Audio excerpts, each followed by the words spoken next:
It's incredible how much information we're all navigating every single day. It can feel like you need a superpower just to make sense of it all. It really can. Overwhelming sometimes. Well, consider this your crash course in understanding a big piece of the puzzle, the media landscape in Slovakia.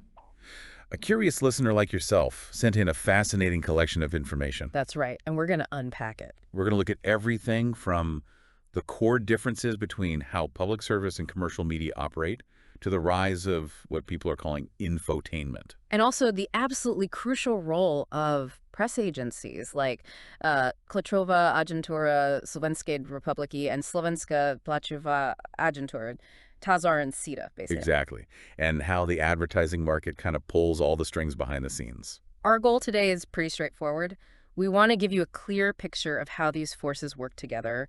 We want to highlight the fundamental distinctions between public service broadcasting, Slovenský rozhlas and Slovenská televízia, and the commercial players. We'll also examine how news itself is changing with this blend of information and entertainment. Infotainment thing again. Yeah, and understand why press agencies are such vital yet often sort of unseen cogs in the machine.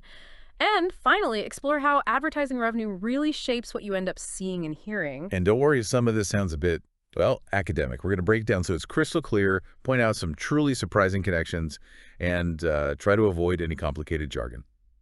Okay, ready to get started. Let's dive in. First, let's establish the basic structure. Since the fall of communism back in 1989, Slovakia has developed what's known as a dual media system. Dual system, meaning? Meaning public service and commercial broadcasters operate side by side. This system is governed by several important laws.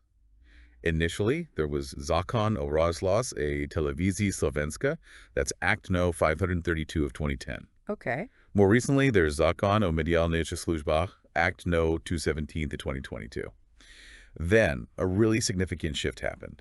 A law passed by the Národná rada Slovenskej republiky on February 17, 2023. Right, I remember hearing about it. Yeah, it abolished the license fee for rozhlas a televízia Slovenska, or RTVS. That change took effect on July 1st, 2023. So what does that mean for funding now? It means the primary funding for Slovak public broadcasting now comes directly from the state budget.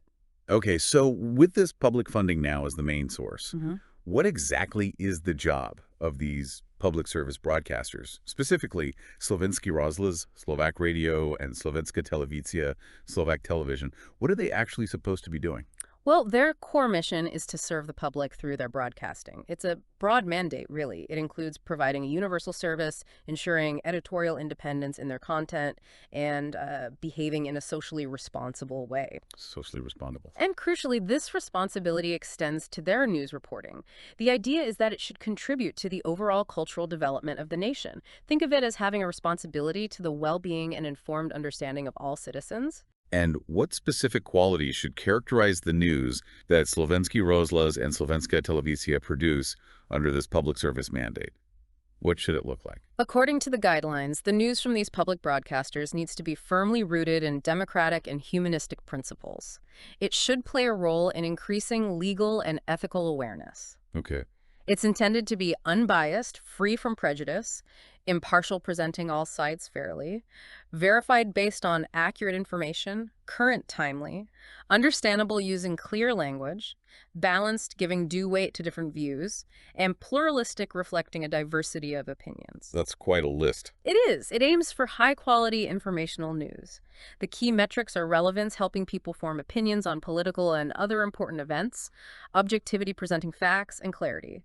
Plus, it has a role in fostering cultural identity inclusively, regardless of gender, race, religion. Yeah. Another key thing: no advertising breaks during news on public service media. An uninterrupted flow. And Slovenská televízia specifically has to consider the needs of the hearing impaired and other minority groups. This commitment to impartial, comprehensive reporting is seen as the fundamental reason they were set up by law in the first place. That sounds like a pretty different ballgame compared to commercial TV. Yeah. What's the driving force behind their news coverage? Well, for commercial television and radio stations, the primary goal is, frankly, to capture and keep viewer or listener attention because their revenue is directly tied to selling advertising slots. Simple as that. Now, they're still subject to certain regulations, like ensuring some pluralism in viewpoints, but generally they operate with fewer restrictions compared to public service media. Okay. And a significant trend we're seeing in commercial media in Slovakia, just like elsewhere, is the rise of infotainment, that blend of information and entertainment. Okay, let's dig a little deeper into this idea of infotainment. When we tune into commercial channels in Slovakia, like, say, Televizia JOJ and Televizia Markisa, what does this infotainment approach actually look like in their news broadcasts? Well, on those channels, there's often a clear emphasis on stories that are seen as sensational or emotionally engaging. This often means a greater focus on, dramatic events like natural disasters or crime stories, things that tend to really draw viewers in. Right, the stuff that makes you stop flipping channels. Exactly. And this approach contrasts pretty sharply with the more, let's say, strictly informational focus you typically find on public service media. If you look at commercial radio, you see similar patterns, though often tailored to their specific audience. Ah, so? For instance, stations like Radio Express and Radio Viva, they aim for a middle-aged demographic, so they make an effort to include relevant news. Radio Express even does hourly updates. But then you have stations like Radio Europa 2 and Radio Fun Radio. They tend to prioritize celebrity gossip, tabloid-style stories in their news segments, if they have them at all. Fun Radio might touch on basic politics, but Europa 2 generally avoids it completely. It's fascinating how these different media outlets really tailor their content to the audiences they're trying to attract. So to really nail down the key differences between these two models, public service and commercial media, can we try to summarize the main distinctions? Absolutely. Let's try. Think of it this way.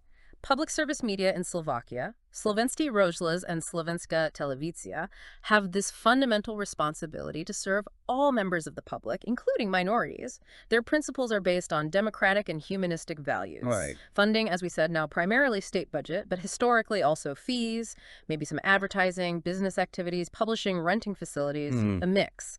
Their aims are broad. Shape informed public opinion, educate, act as a cultural force, keep people informed politically. And they've been around a while. Rozhlas, a Televizia Slovenska, or TVS, was set up back in May 1991. They broadcast a huge amount each year from Bratislava, Košice, Banská Bystrica. They're mandated to be universal, independent, responsible, offering news that's unbiased, impartial, verified, current, understandable, balanced, pluralistic. Okay, the whole list again. Yes. And their news usually prioritizes domestic Slovak events, then international, then culture, all under strict editorial standards. And on the other hand, we have the commercial media outlets. Exactly. Commercial or private media operate under different ownership, different funding, mainly private sector money and ad sales. They don't have that specific mandate for minority broadcasting. They tend to focus on appealing to the average viewer in their target group, often using tabloid news and entertainment. Like Fun Radio, you mentioned. Yeah, Fun Radio started in June 1990, even before getting a formal license initially.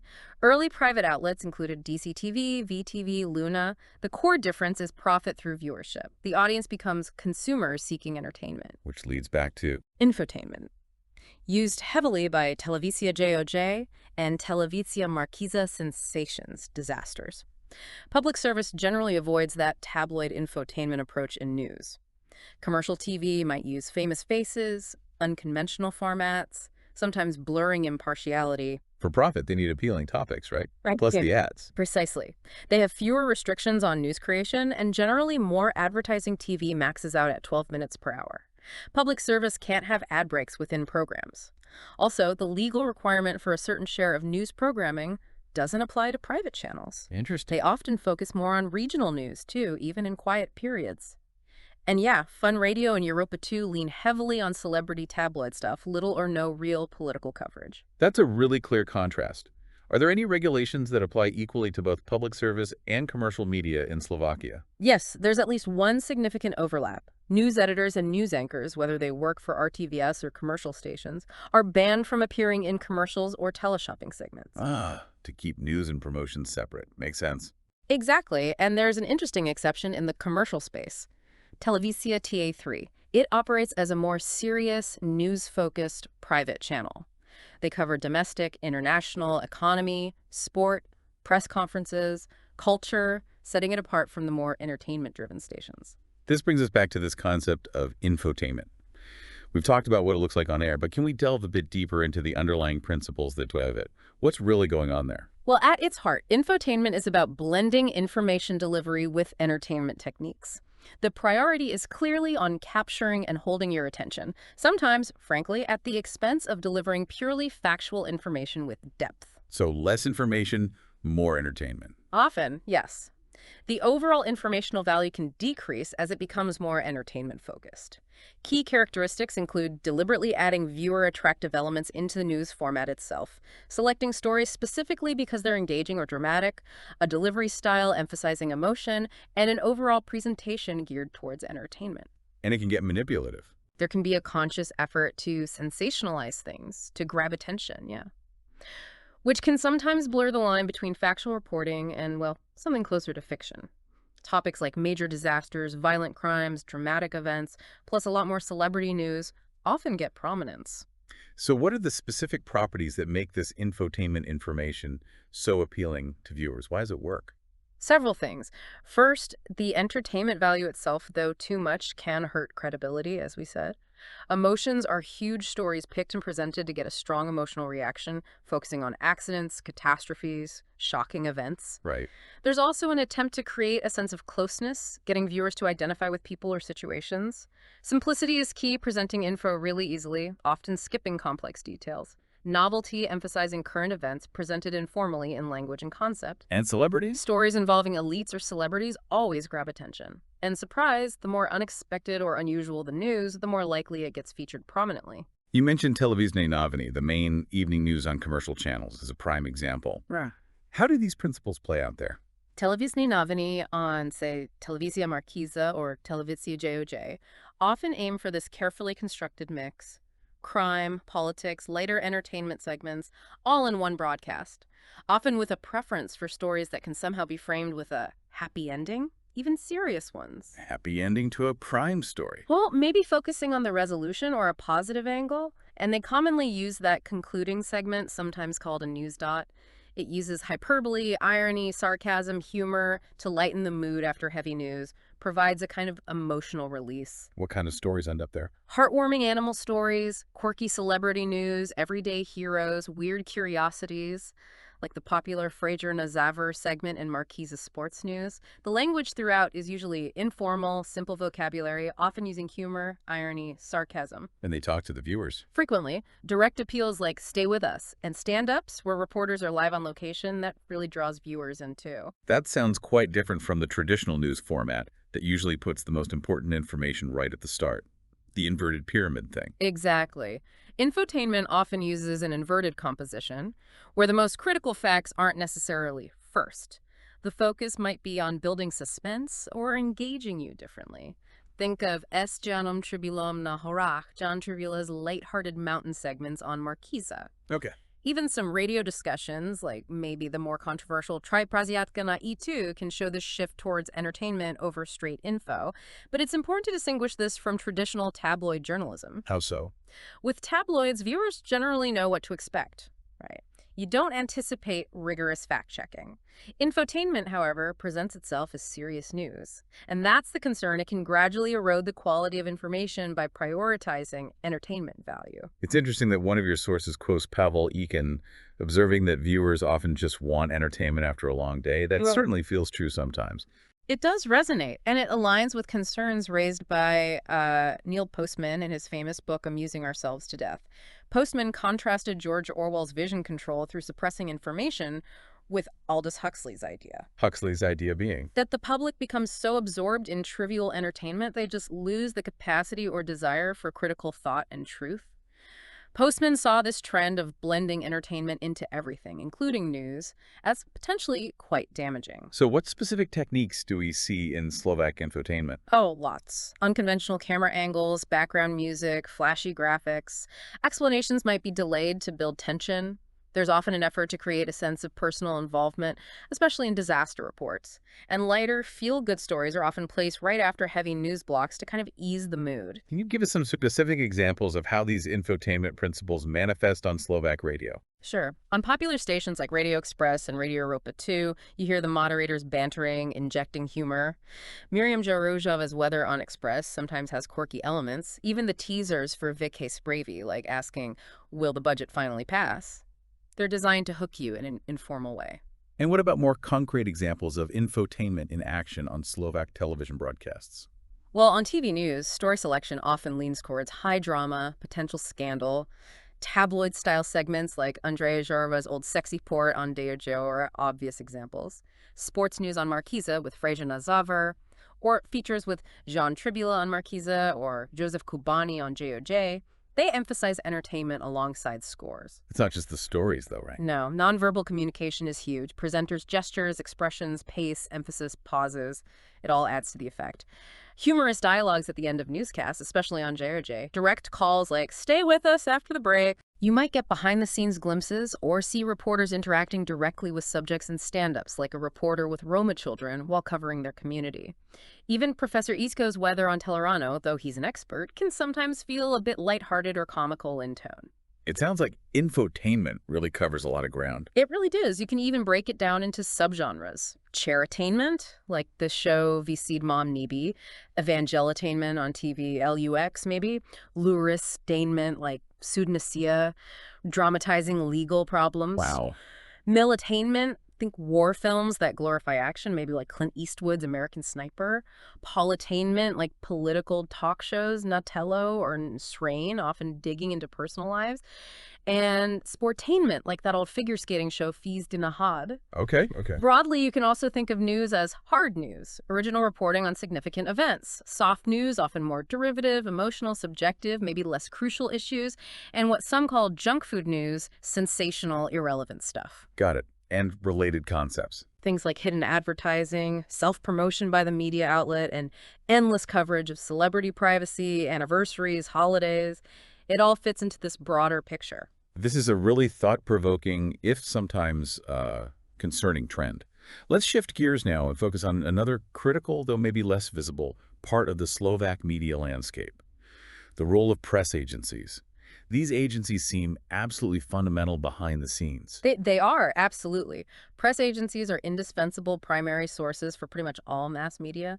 They provide breaking news, photos, video, the works. The whole idea of news as a commodity we consume actually goes back to around 1835, with the rise of newspapers and public demand for info. So how do they function? Essentially, they're like wholesalers of news. They rely on huge networks of correspondents who are kind of their suppliers, but also their customers within the media world.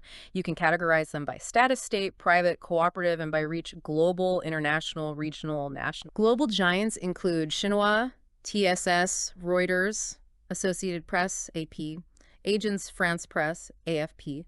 Deutsche Presseagentur, DPA, is a major international one. NA, the Middle East News Agency, is regional, and most countries have national agencies too. What are the main advantages for media outlets in using these press agencies? Why subscribe? Several key benefits. First, it's cost-effective. You get access to a vast amount of up-to-the-minute info from everywhere. They also help manage information overload by filtering and selecting what's important. They act as a filter. Right. They provide editorial judgment on content and form. This makes things much more efficient for their clients and news organizations. Plus, agencies often help set the news agenda by highlighting certain stories. They offer specialized services, maintain huge archives. But there must be challenges. Oh yeah. Constant tension between speed and accuracy. Between accuracy and making the story attractive, between being comprehensive and being brief. And agency journalists need incredibly diverse skills. Politics, law, economics, you name it. Let's turn our attention specifically to the two main press agencies operating in Slovakia. Tlačová agentúra, Slovenský republiky, TASR, and Slovenská tlačová agentúra, SITA. What are their key characteristics, their roles, and how do they differ? Let's start with TASR. Okay, TASR, Tlačová agentúra Slovenskej republiky. It was officially set up on January 1st, 1993. It operates as a public service institution and follows its own ethical codex. Public service, like RTVS. In a sense, yes, but structured differently. It has various functions, like collecting biographies of prominent Slovaks, maintaining news archives, but its primary role is covering significant events, Slovak and international, and processing that info for media outlets. Where does it get its info? From its own reporting. Plus, it receives press releases, official statements, and collaborates with foreign agencies through exchange agreements. Importantly, TAS isn't funded by license fees. It sells its news service via subscriptions to clients called abonnents. How's it run? It has a supervisory board, 5 members, 5-year terms, and a director general, currently Vladimir Puchala. TASR is also a member of IANA, the European Alliance of News Agencies. Its core activity is public service in news. So what does that public service involve day to day? Seeking out, processing, storing, and distributing information from Slovakia and globally, if it's relevant to Slovakia, reporting on social, cultural, economic, political, sporting events, publishing official statements in the public interest, providing info about Slovakia for foreign countries in at least 2 languages. And they offer access to their archives. Yes, selected databases electronically for study and research. Their news service includes audio, photo, and video. They also publish on their own websites, taraz.sk, webmagazine.sk, skolskiservice.sk. Plus, they do media monitoring and research, offering subscribers a detailed database with filters. And for international audiences. They produce English bulletins, Daily News Monitor, Slovak Weekly News, Review of the News. Their main offices are in Bratislava Petronka. Okay, that's TASR.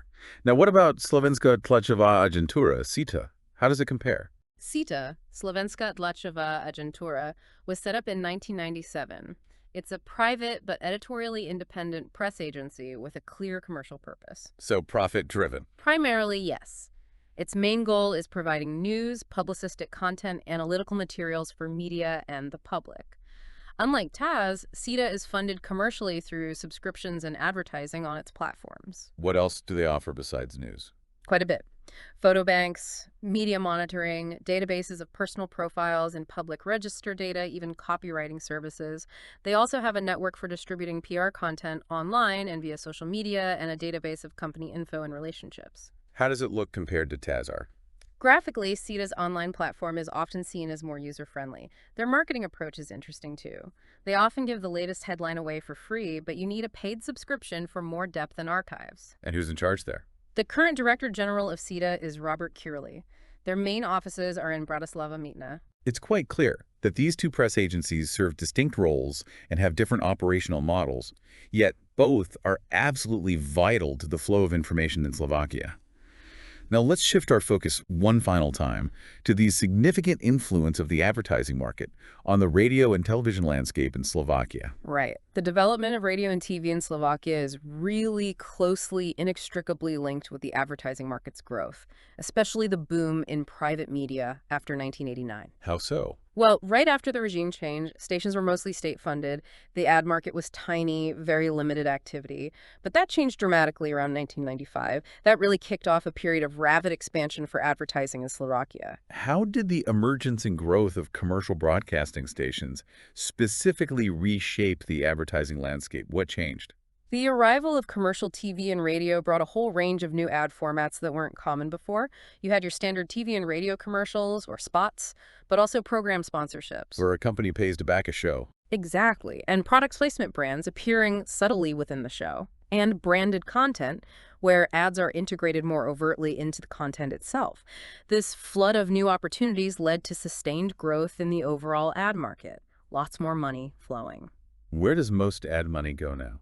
Currently, traditional TV and radio stations are still the dominant players in Slovakia in terms of ad revenue share, but digital media platforms are coming up fast as strong competitors. So the future depends heavily on advertising. Absolutely. The future prospects for radio and TV in Slovakia are now very closely tied to the health of the ad market. Continued growth could mean more competition, maybe more creative ads, but if the market stagnates or declines, that could mean serious financial trouble for stations, impacting programming. So they need to keep adapting. Definitely. It's crucial for radio and TV to constantly monitor and adapt to what advertisers want and need, and use modern tech effectively to reach audiences and attract that ad investment. It's always interesting to consider the historical context of advertising. When did it even start in this region? Well, the very first TV ad in Czechoslovakia actually aired way back in 1957. Wow, really? Yeah, and radio followed soon after, in 1959. Even during the socialist era, believe it or not, there was an effort to engage with global ad trends. They set up the first international advertising festival in Gottwaldhof, now Zlin, in the Czech Republic in 1965. And before 89. The ad agency scene was dominated by a few big monopolistic state entities: Merkur, Erpo, Rapid, Teps. Things are obviously very different now. Is it easy to get a full picture of the market today? Actually, getting a completely comprehensive picture for detailed analysis is still a bit tricky. There's a lack of complete, reliable data, especially for things like accurate print circulation figures or the total ad revenue across all channels. Who tracks this stuff? Companies like Kantar and Nielsen monitor ad volume mostly by tracking aired ads at their list price. But their methods don't always fully capture discounts, bonuses, or barter deals, which are common. Who are the big TV advertisers? Yeah. TV advertising in Slovakia is largely dominated by big multinational clients. They focus on nationwide or multi-regional media for broad reach. Interestingly, almost half of all TV advertising in Slovakia actually comes from companies based abroad. So understanding the audience is key. Absolutely essential for choosing the right media channel. Advertising is just a core part of the whole marketing communication mix for businesses. Could you give us a more detailed breakdown of the specifics of television and radio advertising within the Slovak market? Strengths, weaknesses, who uses them? Sure. TV advertising has that strong emotional impact, usually leads to better brand recall because it hits multiple senses. But high-quality TV ads are expensive to make, though the impact can be high too. What about targeting? TV allows fairly precise demographic targeting, but it can struggle to reach younger people who are more online. The high cost is a barrier for smaller firms, and sometimes there's just so much advertising, viewers tune out content saturation. Who spent the most on TV recently? In 2020, the top sectors were retail, think Lidl, banking Slovenska Sporica was big, and pharmaceuticals companies like GlaxoSmithKline or Glisk.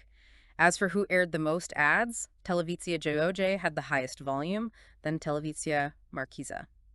RTVS, the public broadcaster, had significantly less naturally. And radio advertising. Radio tends to have more domestic advertisers. You often get less ad avoidance. People are less likely to switch stations during breaks compared to TV, but smaller, local stations can struggle. Why is that? Partly due to a less developed small and medium-sized enterprise sector in some areas, and an advertiser bias towards TV's perceived reach.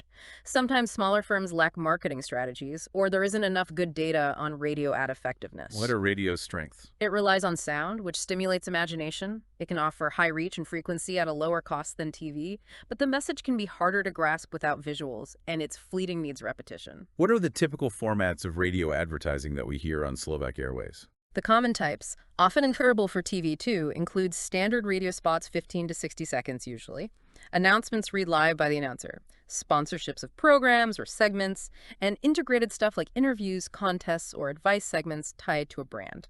And who sells all this ad space? Key players selling across multiple stations include Bauer Media. They handle Radio Express, Europa 2, Melody, Rock. Radio Group covers Fun Radio, Valna. Then you have the broadcaster's own sales houses, JOJ Group for Televizia JOJ channels, Markiza Slovakia for Televizia Markiza channels, and Media RTV sells for the public broadcaster RTVS. Finally, looking ahead, what are some of the future trends and perspectives for radio and television in Slovakia, particularly in the context of this ever-evolving advertising market? Well, looking forward, we'll likely see continued growth in ad-free streaming TV, Netflix, Disney+, HBO Max. They give viewers control, let them skip ads. And catch-up TV.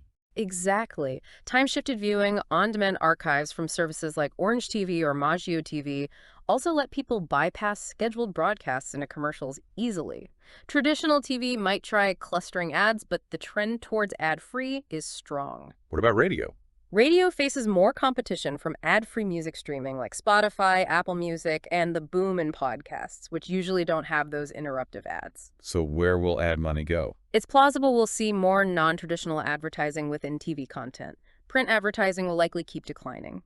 Growth is expected mainly in digital internet platforms, maybe cinema advertising. TV and radio might hold steady or grow modestly if they adapt effectively to changing habits and ad preferences. This has been an absolute fascinating and incredibly informative deep dive into the complex world of Slovak media. We've really covered a huge amount of ground today. Yes, we certainly have. We look at those fundamental distinctions between public service media, like Slovenský rozhlas and Slovenská televízia, and their commercial counterparts, like Televizia Markiza and Radio Express. Right. And that pervasive influence of infotainment. how it shapes news presentation.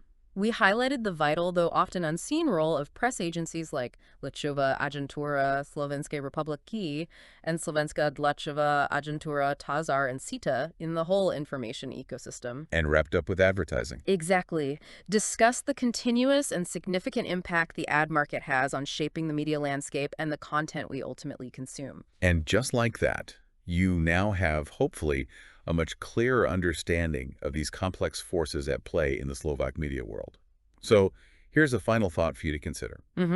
Given all the trends we've discussed today, the increasing blend of news and entertainment, the constant pressures of the advertising market, the different missions of public and commercial media, what responsibility do we, as individual consumers of news and information, have in shaping the future of what we see and hear? That's a great question to leave people with.